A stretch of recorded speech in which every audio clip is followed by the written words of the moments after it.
السلام علیکم ناظرین، ہدف میں آپ سب لوگوں کو خوش آمدید۔ میانمار میں فوج نے اقتدار پر قبضہ کر کے 1 سال کی ایمرجنسی نافذ کرنے کا اعلان کرتے ہوئے آنگ سان سوچی سمیت دیگر رہنماؤں کو گرفتار کر لیا ہے۔ میانمار میں رات گئے 3 بجے سے انٹرنیٹ اور مواصلاتی رابطوں میں خلل پیدا ہونا شروع ہو گیا۔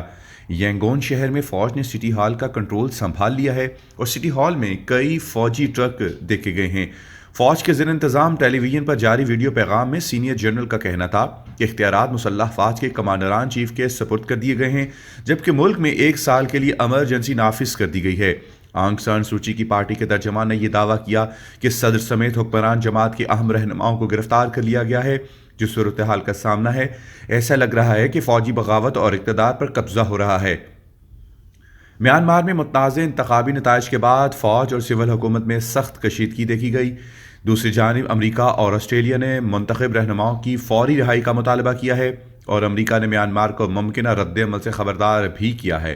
وائٹ ہاؤس نے کہا ہے کہ اگر اٹھائے گئے اقدامات واپس نہ لیے گئے تو امریکہ ذمہ داروں کے خلاف ایکشن لے گا۔